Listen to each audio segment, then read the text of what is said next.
Hola, saludos, ¿qué tal? Buenas tardes y bienvenidos a este programa Asiento Extra 92.3 y a quienes nos sintonizan a través de extraradiocr.com, también a los que nos siguen a través de redes sociales y la plataforma de Extra TV, Canal 42.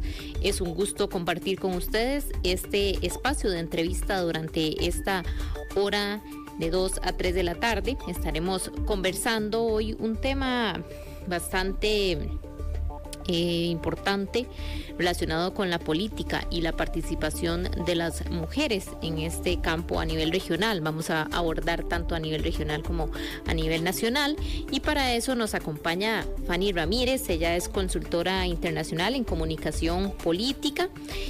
Su trabajo ha sido fundamental, influyente en la comunicación política y continúa siendo fundamental para la comprensión y éxito del ámbito político. También, ella fue galardoneada por la Academia de Washington de las Artes y Ciencias Políticas, y es un honor estar aquí compartiendo cabina con usted, doña Fanny. Muchísimas gracias por la invitación y sobre todo el espacio para tocar un tema tan importante como es la participación política de las mujeres y cuánto se fortalecería la democracia si realmente tuviéramos una participación efectiva de las mujeres en todo el ámbito político.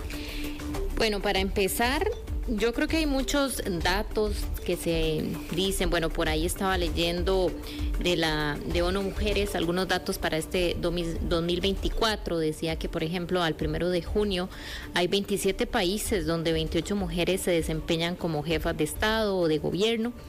Y al ritmo actual, la igualdad de género en las más altas esferas de decisión no se logrará por otros 130 años. Uh-huh. A veces esto nos parece un poco optimista, en el sentido de que si hablamos de 130 años, ya no vamos a estar ni siquiera nosotros, va empezando por ahí. Pero quisiéramos también pensar que los esfuerzos que se están haciendo hoy en día, y que si miramos para atrás en la historia, sí que hemos tenido avances.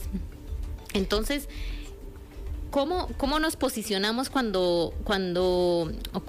lo diría usted cuando hablamos de que nos queda tanto para alcanzar esa igualdad de género? Y también hay gente que dice, no, pero es que yo sí veo mujeres siendo presidentas y ocupando altos cargos, pero sí que ha habido todo un trabajo para poder llegar ahí.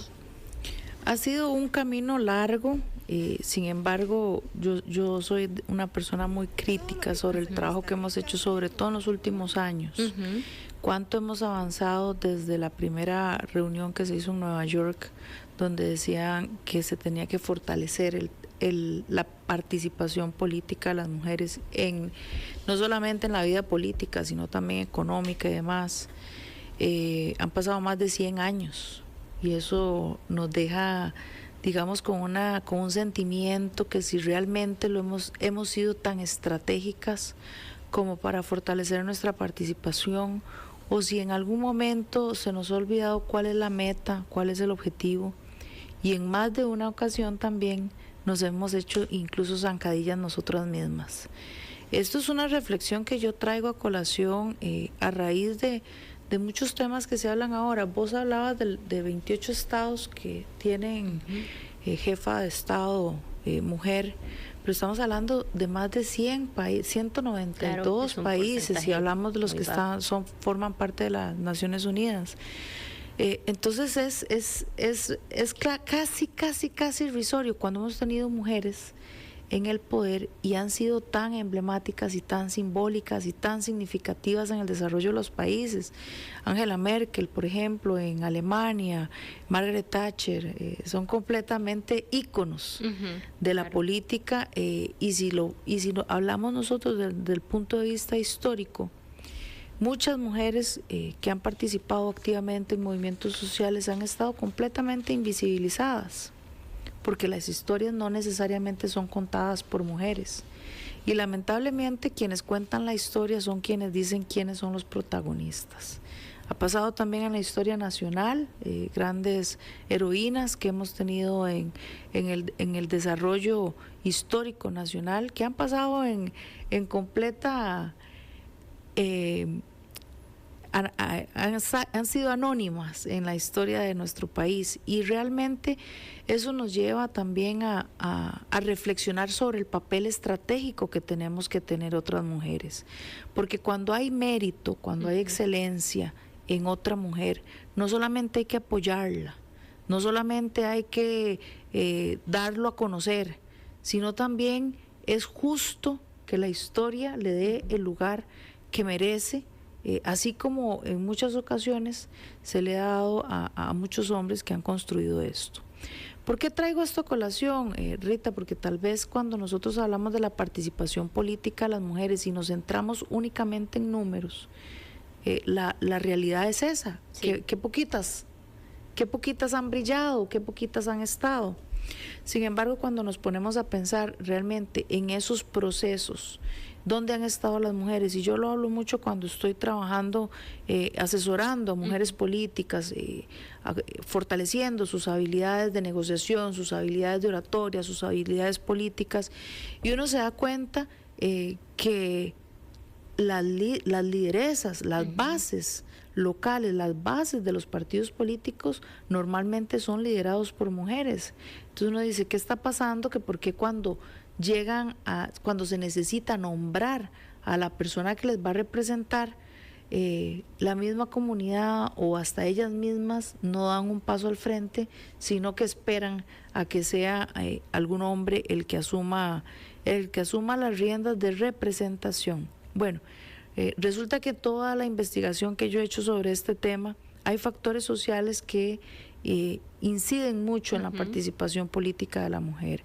Por ejemplo, todo lo que es el patrimonio vinculado con la inversión, y ojo que estoy usando la palabra inversión en política, porque normalmente, pues evidentemente es un dinero que se recupera, pero poner en riesgo el patrimonio familiar, están más acostumbrados a hacer eso los hombres que las mujeres, sobre todo cuando hay hijos de por medio, cuando hay personas mayores que hay que cuidar, cuando hay una situación donde soy jefa de hogar. Entonces eso también ha impedido y juega un papel fundamental en si las mujeres, que son esas líderes de base, asumen puestos de poder, puestos de representación, o se mantienen donde están en las comunidades haciendo el trabajo duro de hormiga, el trabajo de movilización, el trabajo de cohesión social, el trabajo de organización, un trabajo muy pesado, un trabajo muy demandante, pero donde definitivamente ellas no solamente tienen la fuerza, sino también tienen la capacidad para generar esas bases muy sólidas de los partidos políticos. Y para un vivillo y medio, también decimos, en política no hay sillas vacías, y cuando una mujer por diferentes situaciones familiares, personales, etcétera, decide no asumir el riesgo de dar un paso al frente, también por todo lo que está bañado en la política, sobre la corrupción y lo sucia que es la política y demás. Entonces precisamente siempre hay un vivillo que asume el riesgo y que con el apoyo de las mujeres pues logra sentar esa estructura para ser la persona.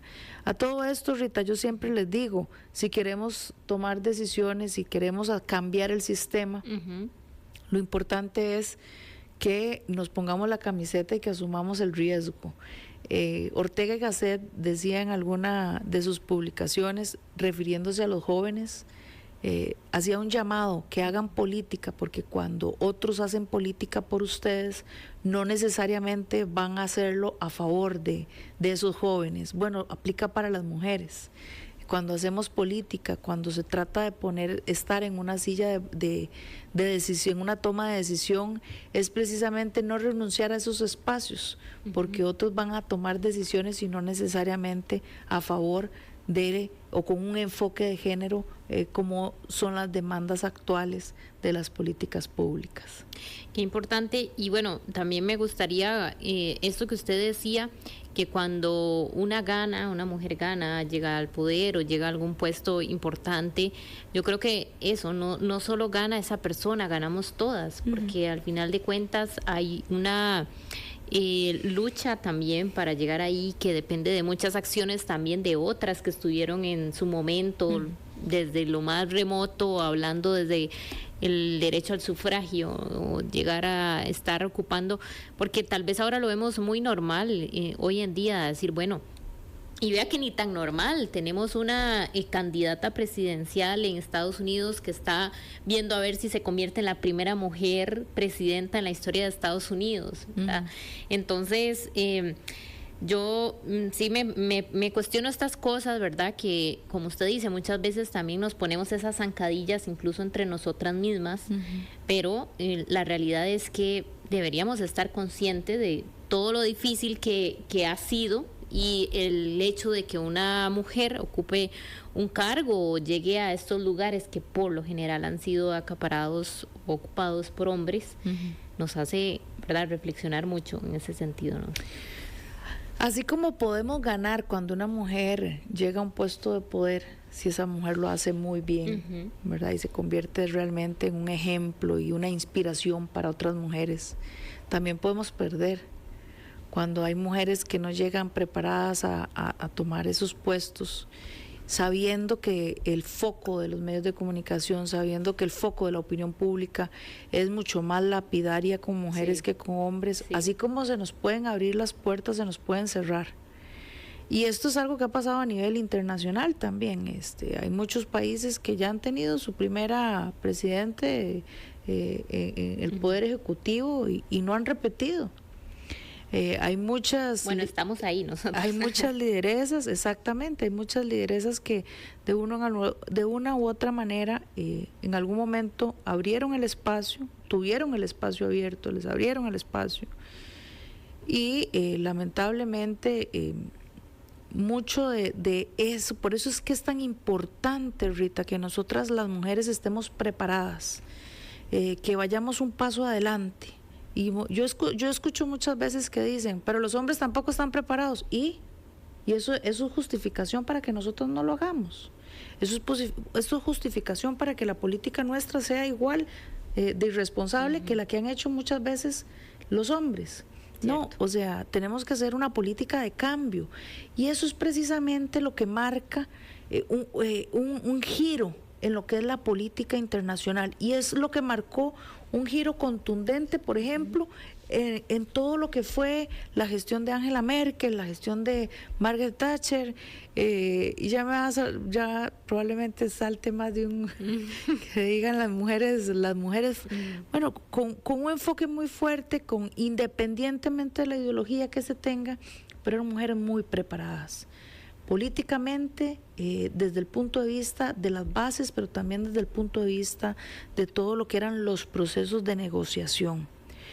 Porque yo, por ejemplo, siempre les digo que las mujeres, cuando hay procesos de negociación, siempre son las más arregladitas, pero las que van menos preparadas en cuanto al proceso de llevar adelantado el proceso de negociación. Ve qué interesante, porque los hombres normalmente llegan a un proceso de negociación y ya todo está decidido. Lo hemos visto en la asamblea incluso. Las mujeres no nos tomamos ese momento previo. O sea, creemos que todo va a ser tan transparente, creemos que todo va a ser tan formal, ¿verdad? Que se van a negociar algunas cosas en los momentos precisos, cuando nos damos cuenta que a veces en espacios, por ejemplo, deportivos, en espacios informales, es donde realmente se hacen las negociaciones de muchas cosas. Y por eso también, eso es otra de las dificultades que tenemos las mujeres. El famoso, entre comillas, tiempo libre que tenemos las mujeres está comprobado que es menor, porque las mujeres dedicamos 2.5 horas más en promedio que los hombres a tareas domésticas. Entonces, si tomamos en cuenta que tenemos las que trabajamos, más algunas cosas que hacemos en nuestros respectivos hogares y demás, el tiempo libre que muchas veces utilizan los hombres para este tipo de negociaciones y demás es menor que el que tenemos las mujeres. Entonces, eso sin duda no es que, vamos a ver, es importante conocerlo para tomar acciones afirmativas que permitan que podamos realmente nivelar la cancha, nivelar la manera en que necesitamos hacer política.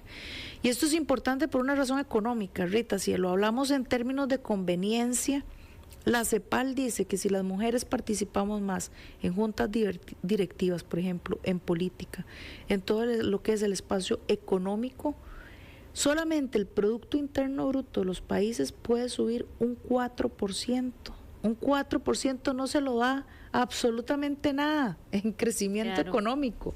Entonces es algo que realmente nos conviene a todos fortalecer esa participación en las diferentes esferas sociales, en la económica, en la política, en lo social, donde con solo que tengamos la perspectiva desde ese otro enfoque que lo vemos las mujeres, puede contribuir muchísimo al desarrollo y a la prosperidad de los países. A mí me gustaría mirar un poquito afuera lo que está pasando en este momento, y porque creo que están pasando cosas importantes, así como en su momento las ha pasado países, la hemos pasado países de América Latina. Está Kamala Harris ahorita como candidata a la presidencia. Hace una semana veíamos el debate que tenía con Donald Trump. Y bueno, las noticias, por ejemplo, se basaba mucho en los gestos que hacía ella cuando su contrincante Donald Trump le achacaba cosas que eran literalmente falsas, pero que es parte del juego político, ¿verdad? Entonces, bueno, vamos a escuchar un audio que tenemos. Estas declaraciones las dio cuando la nominaron como candidata. On behalf of everyone whose story could only be written in the greatest nation on earth, I accept your nomination to be President of the United States of America. This election is not only the most important of our lives, it is one of the most important in the life of our nation. The consequences of putting Donald Trump back in the White House are extremely serious. Imagine Donald Trump with no... Bueno, hablaba de lo importante que es esta elección y decía ella las consecuencias extremadamente graves que podría significar que Donald Trump volviera a la Casa Blanca. Y en este caso, bueno, tener a una presidenta mujer en la historia de los Estados Unidos, yo decía, bueno, es algo que debe Estados Unidos, porque también es más complicado, pero ¿por qué no, verdad?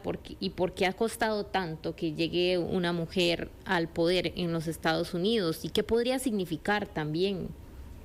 Sí, bueno, en algún momento hemos visto la candidatura, por ejemplo, de Hillary Clinton. Hemos visto mujeres muy poderosas en Estados Unidos. Madeleine Albright, que la primera secretaria de Estado de los Estados Unidos, una gran diplomática que realmente hizo historia en ese país y en el mundo, en ese momento, con varias frases que a mí me fascinan y que siempre traigo a colación en las diferentes capacitaciones y procesos de enseñanza que doy a autoridades políticas locales y nacionales, latinoamericanas.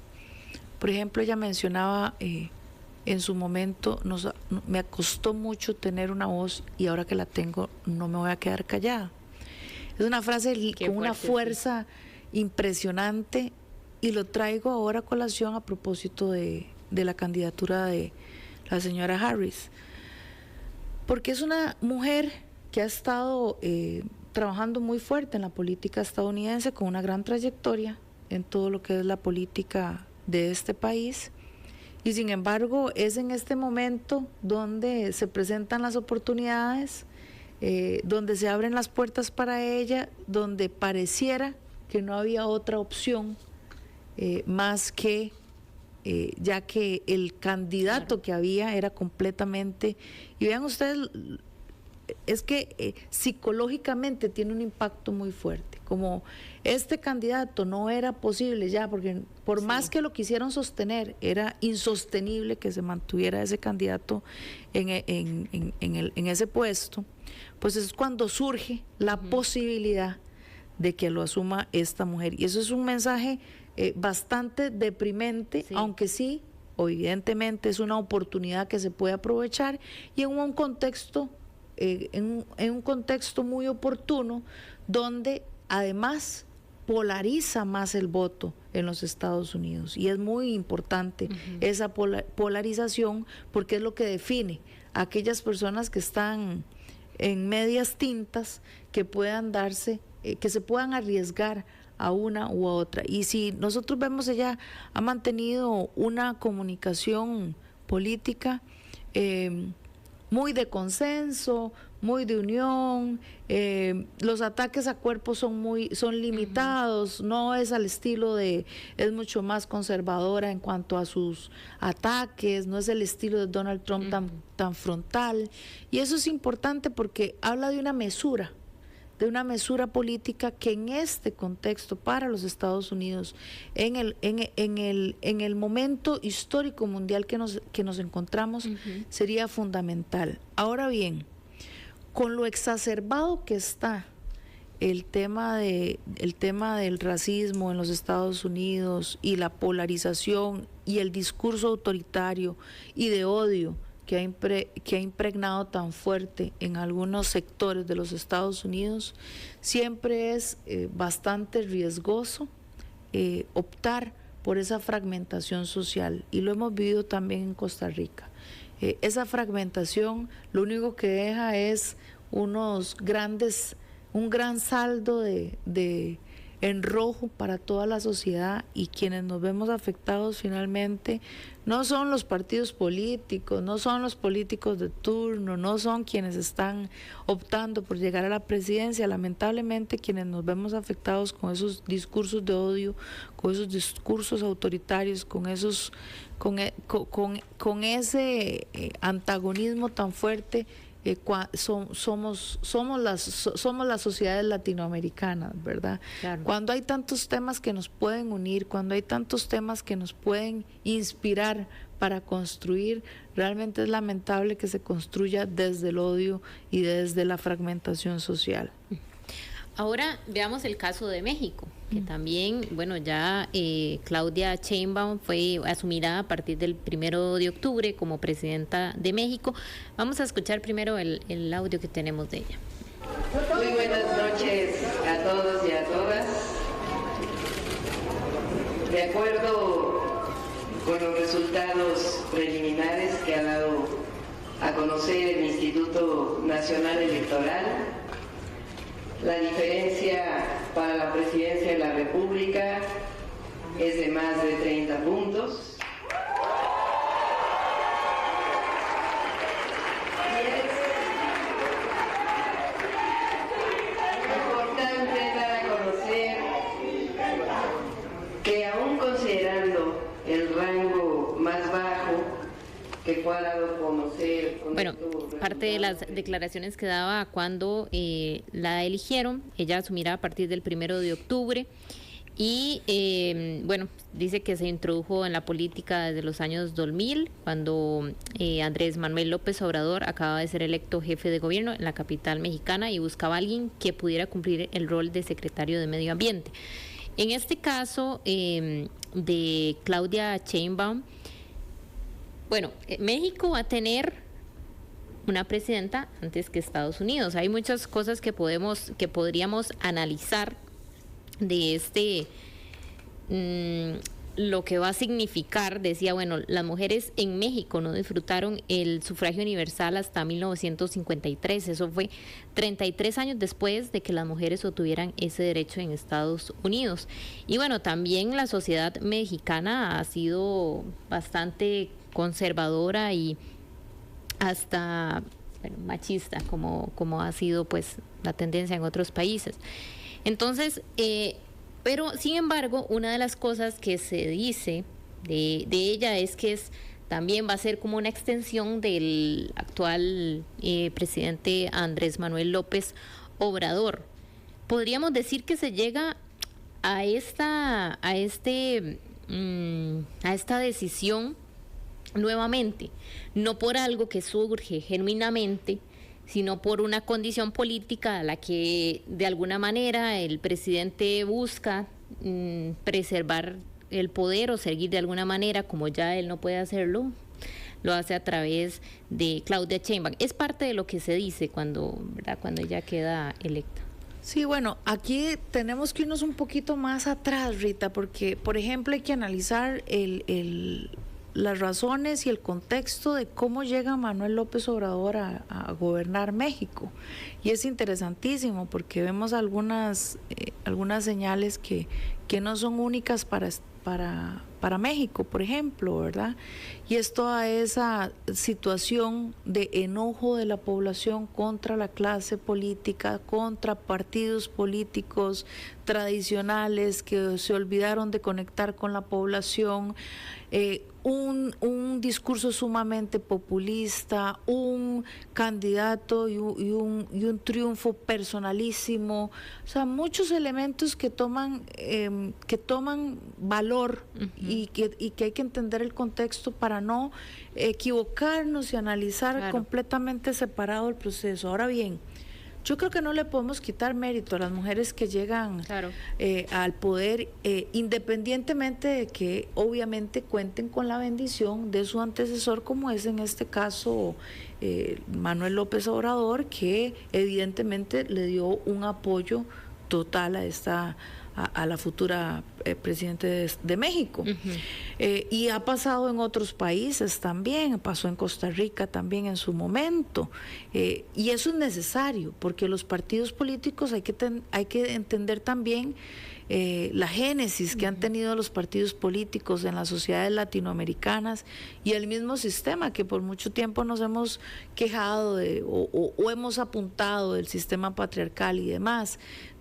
Y yo lo veo no como algo que debemos señalar para apuntar y de manera despectiva señalar como el culpable, sino más bien para entender cuáles son las reglas del juego en las que estamos jugando y cómo podemos realmente cambiar esas reglas del juego.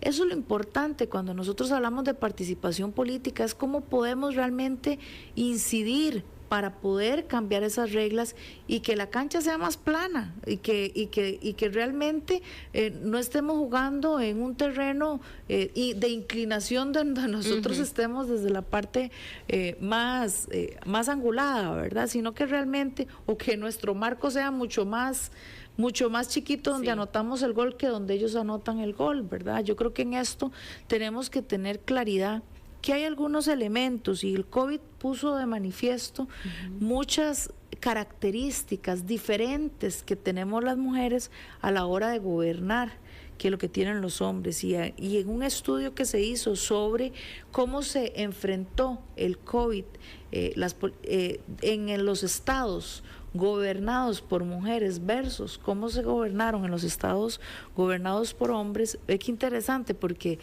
se anota uh-huh. que la comunicación con la población fue mucho más clara, más oportuna y más precisa en los gobiernos liderados por mujeres.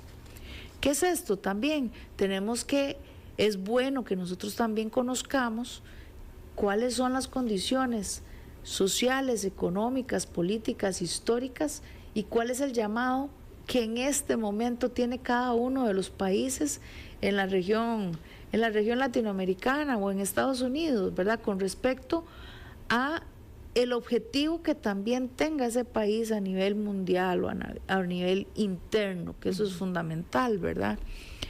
Y si nosotros en ese mismo sentido, y muchas veces yo he dicho que el gobernar y el estilo político debe tener un sello personalísimo y no deberíamos de preocuparnos por cómo hace la política de los hombres, pero sí entender cómo se hace esa política para poder entrar en ese terreno y que de pronto la bola nada más nos la quiten y digan me voy y ya usted no puede jugar en este terreno, ¿verdad?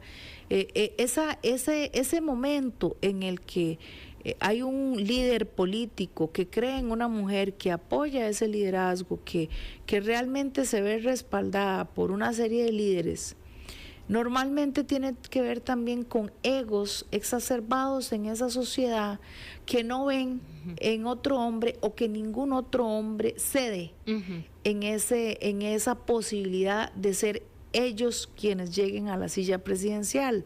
Entonces ven en una mujer una posibilidad de consenso donde todos damos un paso atrás y de una u otra manera vamos a apoyar a esta mujer. Eso es fundamental, porque también es una manera de entender qué es lo que está pasando en el país con tantas, digamos, candidaturas que se escuchan de mujeres. Bueno, abrimos este tema también para ir llegando a la parte también de Costa Rica, analizar un poco esta parte. Vamos a ir a un corte comercial, pero ya casi regresamos. Asiento Extra por Extra. Ese es el mandato que he recibido del pueblo. El dedicar lo mejor de mi esfuerzo a la tarea de construir una Costa Rica con cuidado adecuado para la niñez, educación de buena calidad para la juventud, trabajo decente para las personas adultas, servicios dignos para los adultos mayores y para todas las familias de Costa Rica, seguridad y mucha seguridad. Asiento Extra por Extra Radio. Bueno, claro, reconocerán la voz doña Laura Chinchilla en su momento cuando asumió como presidenta, y ahora tocamos el tema de nuestro país, porque bueno, analizando un poco lo que está pasando a nivel regional, pero al inicio ya lo comentábamos, creo que no se mide con la misma vara a una mujer cuando llega a un cargo político. Y me llamó la atención un día de esos que estábamos conversando y decía, bueno, es que el gobierno de Laura Chinchilla, después de su gestión, para que vuelva a llegar una mujer, tiene que, bueno, ser consciente de todos los retos que tuvo ella y que sí, que evidentemente la sociedad no los juzga y de la misma manera a un presidente mujer y a un presidente hombre en sus errores y escándalos, como en todo gobierno. Entonces, ¿cómo podríamos analizar nuestro caso, doña Fanny? Yo creo que Costa Rica ha ido madurando la idea. Definitivamente abrir camino nunca es sencillo, ser el primero nunca es sencillo en nada, pero creo que particularmente en la política también genera un momento en el que, y siendo también de un partido como es el Partido de Liberación Nacional, en un momento donde estaba muchísimo más el bipartidismo, evidentemente claro, el papel antagónico y lo que nosotros podemos analizar desde ahora es más fuerte de lo que en realidad hemos visto incluso a otros gobiernos que han pasado escándalos más grandes que los que tuvo que enfrentar la expresidenta Chinchilla. Entonces esto nos lleva a muchos temas que están relacionados con la participación política de la mujer en un país como el nuestro, que para empezar tenemos que decir que Costa Rica es un pañuelo, es un país pequeñito, con grandes riquezas, pero es un país muy pequeño, somos una población muy pequeña, ni siquiera una gobernación de México, para ponerlo como en un contexto, ¿verdad? Es un espacio realmente en el que normalmente todo el mundo se conoce. En los partidos políticos también hay ya historia de cada una y por eso también es importantísimo que la coherencia, yo siempre he hablado de la coherencia entre lo que decimos y lo que hacemos, es el valor más grande que tenemos como personas, pero sobre todo en la política. En la política es fundamental esa coherencia y es algo que las mujeres tenemos que cuidar mucho. Porque si algo tiene que diferenciar el trabajo de las mujeres, que históricamente nos han dado los ministerios sociales y todas las carteras de ambiente y social a las mujeres, y no hemos sabido aprovechar que precisamente en esas carteras es donde está el desarrollo humano, el respeto por los derechos humanos y donde realmente podemos hacer brillar un país como es el nuestro, ¿verdad? Yo creo que hay una ventana de oportunidad muy grande para las mujeres que en este momento estén pensando en una candidatura nacional, sobre todo porque hay un espacio de construcción y un gran desafío de unión y de cohesión social en el país como yo creo que nunca lo había habido antes. Bueno, y es que sí, en este caso yo sé que estamos todavía un poco lejos de empezar esta campaña, pero como nos decía aquí un entrevistado, siempre se está en política, siempre se está en campaña, siempre se está a la mira de ese espacio para pelearse el poder, para competir por el poder. Entonces, sobre los nombres que pues ya se han tirado y que se habla, ¿verdad?, como posibles candidaturas de mujeres. Bueno, creo que se ha hablado mucho de doña Laura Fernández, la ministra, también recientemente declaraciones que ha dado Otón Solís y que saltó el nombre de doña Claudia Dobles, Natalia Díaz, ¿verdad? Hay nombres que ya están por ahí sonando y también creo que pues han hecho eso, justamente llegar a cargos o están representando a las mujeres de alguna manera en estos espacios políticos. Y bueno, hace unos días, justamente un par de semanas, teníamos aquí sentada a doña Laura Fernández, como mencionando tan solo algunos de los nombres que están por ahí en esto, que ya se mencionan como de la campaña. Le hacía don Henry Rodríguez, el periodista, la pregunta directa sobre una posible candidatura. Vamos a escuchar ese audio, vamos a... Una pregunta a quemarropa. Sí. ¿Le gustaría ser presidenta? En este momento de mi vida, con todo lo que le acabo de contar que tengo de trabajo, siendo ministra de la Presidencia y ministra de Planificación Nacional y Política Económica, estoy sumamente concentrada en sacar esa tarea adelante y no haciendo planes de esa naturaleza. No, pero...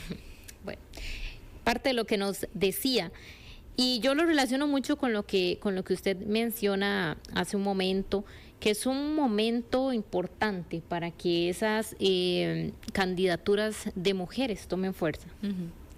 Bueno, y si lo analizamos, Rita, el ruido que han tenido las posibles candidaturas, porque ni siquiera en este momento son las posibles candidaturas de mujeres, el ruido que han tenido es mayor que el de los hombres. Es cierto. ¿Verdad? De una u otra manera, yo lo voy a plantear así, es como quemar a aquellas que ya están pensando estar en la silla presidencial, ¿verdad? Es como para ver, ir testeando la opinión pública, cómo podría recibir esas candidaturas y qué tanto conocen a esas personas la opinión pública. Es muy importante, eso es algo fundamental que siempre lo hacemos en comunicación política, porque uno no puede votar lo que uno conoce. Entonces es muy importante tener esa medición. De una u otra manera también, cuando hay mujeres que tienen alguna trayectoria, ya son conocidas, bueno, ¿a quién les van a dar ese apoyo? El caso del gobierno actual, con el apoyo de la diputada Pilar Cisneros, una persona que en las encuestas no lo conocían, y al tener el apoyo de la diputada Cisneros, hoy diputada Cisneros, hace que se conozca en todo el país, ¿verdad? Entonces, ese rol que juegan las mujeres es fundamental en lo que es el poder político y ha sido fundamental a nivel nacional. Por lo tanto, yo estoy segura que esas, no sé, 6 o 7 mujeres que en este momento ya se escuchan, es precisamente viendo y testeando qué sabe la opinión pública sobre estas mujeres, cómo reacciona ante una eventual candidatura de estas mujeres, incluso si vos ves, se habla de ellas como candidatas, ni siquiera se mencionan en muchos casos los partidos políticos, ¿verdad? Sino esa eventual candidatura, y eso me parece fundamental que en este momento donde se han hecho tantos avances en el país y demás, que realmente consideremos una figura, hombre o mujer, pero que sea por mérito, que sea por excelencia, que sea con capacidad de consenso, con capacidad de negociación, que tengamos la posibilidad de unir diferentes fuerzas políticas incluso. Los desafíos que tenemos como país no son menores, el tema de seguridad, el tema de salud, el tema de educación, no son desafíos menores, incluso el tema ambiental. Que por tanto tiempo estuvimos en primer lugar a nivel internacional y que ha caído en los últimos años, es fundamental que nosotros retomemos ese liderazgo internacional y ojalá sea de la mano de una excelente mujer que sepa llevar esos temas, que conozca a profundidad la problemática que tiene, que además tenga buenas propuestas y tenga un excelente equipo de trabajo para poder sacar adelante el país. Eso nos conviene a todos. Antes de preguntarle por el tema de las cuotas de género, que como bien lo conversábamos, para alguna gente puede ser bastante polémico, me gustaría preguntarle sobre su opinión de doña Claudia Dobles. Vamos a escuchar uno de los audios de declaraciones que dio en su momento cuando era primera dama. Yo creo que Costa Rica a nivel internacional es bastante conocida por sus políticas medioambientales, por todo lo que hemos hecho a nivel de nuestras zonas protegidas, parques nacionales, nuestra biodiversidad, pero ciertamente tenemos un gran reto en nuestra agenda urbana y para poder lograr los objetivos que nos hemos planteado en el Plan Nacional de Descarbonización, ciertamente teníamos que enfocarnos en la agenda urbana. Asiento Extra por Extra Radio. Bueno, un poco para rememorar, pero sabemos que en su momento ella se centró mucho en el tema de infraestructura, del tren eléctrico, de planificación urbana, como lo decía. Y bueno, es que justo fue esta misma semana que sonó el nombre de ella por medio de Otón Solís, además que pues es el fundador del Partido de Acción Ciudadana. Entonces, ¿qué análisis, me gustaría preguntarle, qué análisis hace usted con este nombre que suena que además sí movió el piso en torno, prendió una alarma? Y analizando también el contexto del que viene el Partido de Acción Ciudadana, que en esta elección pues no alcanzó ni siquiera diputados o representación en la Asamblea Legislativa. Sí, muy interesante porque sin duda Claudia es una mujer muy fuerte, una mujer que ocupó un liderazgo muy importante en la administración anterior, sobre todo en todo lo que fue movilidad urbana y energías limpias, que también trabajó muy fuerte ese tema.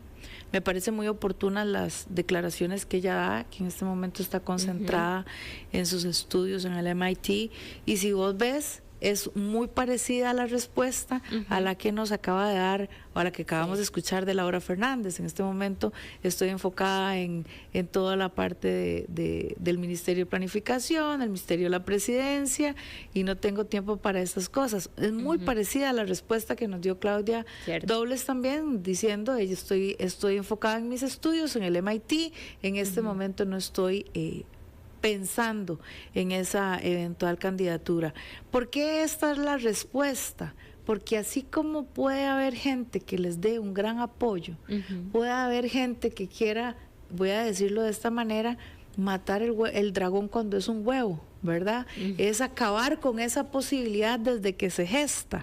Entonces, como es tan prematuro, es mejor desviar un poco la atención y decir, no se preocupen, yo no estoy en esas, yo estoy en mis estudios, yo estoy en la presidencia, para que el ataque frontal, tratar de sostener un poco el ataque frontal y terminar de acuñar un poco más el apoyo que se pueda tener en esa eventual candidatura, si es que eso realmente lo quieren. Pero siempre es difícil ser el primero que saca la cabeza a la luz, porque evidentemente ante tantos intereses que hay partidarios, ahora cada día sale un partido nuevo, ¿verdad?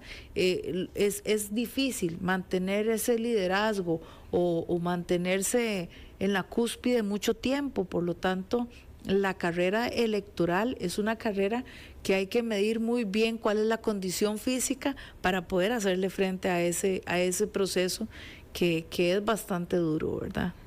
¿Podría levantar el PAC, doña Claudia? Usted lo ve así. Yo no sé si doña Claudia, yo lo que sé es que un partido no es el amarillo y el rojo, un partido no es Partido de Acción Ciudadana, el partido es la gente, y la gente está ahí. y la gente está activa y la gente está ocupando puestos de gobierno. Entonces el partido existe, aunque muchos quieran decir que el partido murió. Lo cierto es que en este país, que ya hemos visto que las elecciones son personalísimas, que carecemos de una elección por ideología política, lo cierto es que si viene un candidato que cae bien y que logra conquistar esos corazoncitos electorales, no hay que decir que está muerto. Yo no diría que está muerto, porque la gente es la que forma los partidos y la gente está más viva que nunca. Bueno, tiene mucho sentido. Y ya porque vamos entrando a nuestros últimos 5 minutos, sí me gustaría y no me gustaría más bien dejar de lado este tema, que es el de las cuotas de género, que por supuesto va muy ligado a lo que estamos conversando, y es que puede o generalmente levanta mucha polémica hablar de cuotas de género, pero si no es de esta manera, es que tampoco se ha ido dando de una manera natural el que las mujeres formen parte de estos espacios.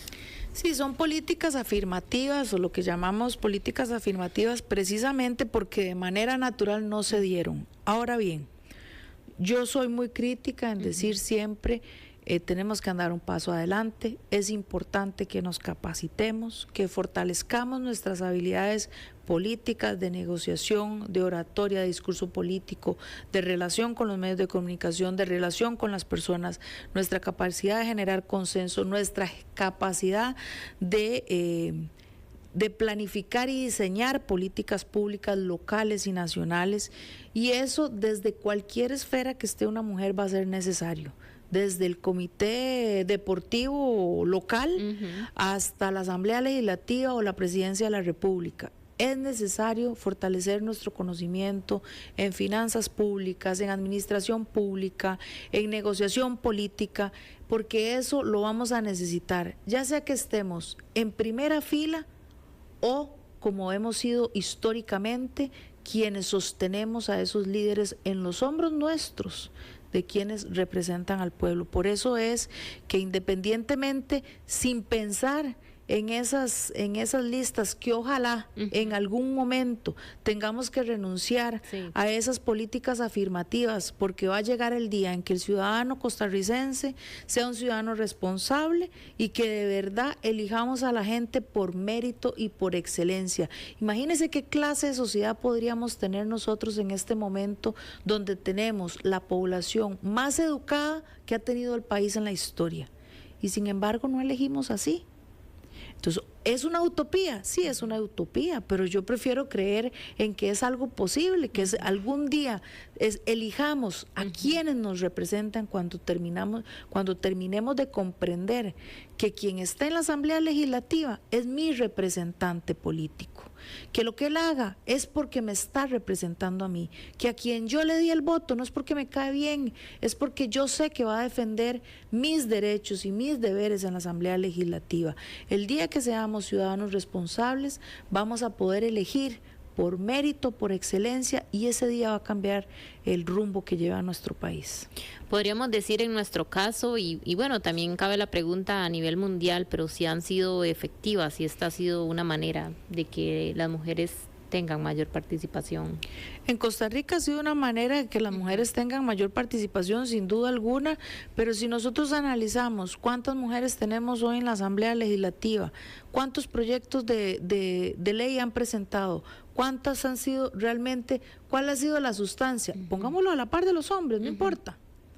Ahí ya hay algunos cuestionamientos. Lo difícil no es llegar al poder, y esto aplica también para el proceso electoral. Lo difícil no es llegar, lo difícil es gobernar. Y para las mujeres, aquí no se trata solamente de llegar, se trata de abrirles las puertas a las generaciones de mujeres que vienen también detrás de nosotros, y no de hacer lo contrario, que es cerrarle la puerta y la posibilidad de que cada día tengamos una sociedad más justa, más próspera y más equitativa. Un minutito para terminar. ¿Es cierto esto de cómo tomarlo cuando se habla de un estilo de gobernar desde las mujeres? y comparado con el de los hombres? ¿Si hay diferencias o en realidad esto son estereotipos y no deberíamos encasillar una forma de gobernar para hombres y para mujeres? Yo podría decir que hay varios estudios que determinan que efectivamente, por ejemplo, en tema de finanzas, es muy diferente la manera de administrar de las mujeres que de los hombres. En temas de comunicación es completamente diferente. Hace un rato hablaba de lo que pasó en pandemia con el COVID, donde fue evidente que la comunicación política de los estados gobernados por mujeres, liderados por mujeres, fue más clara, más precisa y más oportuna. La sociedad puede permitir que un gobernante se equivoque, pero no que lo engañen. Y eso ha sido una diferenciación que ha existido entre la manera de gobernar de las mujeres que de los hombres. Posiblemente hayan más si somos diferentes. Tengamos que tener las mismas oportunidades, no quiere decir que seamos iguales. Tenemos que ir de la mano para poder construir desde diferentes perspectivas y alcanzar soluciones a los desafíos que tenemos como sociedad, pero enriqueciéndolo con la manera en que lo ven los hombres y la manera en que lo vemos las mujeres, pero siempre desde esa capacidad de co-creación. Bueno, cerramos con esto. Más bien, muchísimas gracias a doña Fanny Ramírez, consultora internacional en comunicación política. Gracias por acompañarnos. Gracias por la invitación. Tengan buenas tardes y ya vienen nuestros compañeros de Mucho que Contar para que se mantengan en sintonía.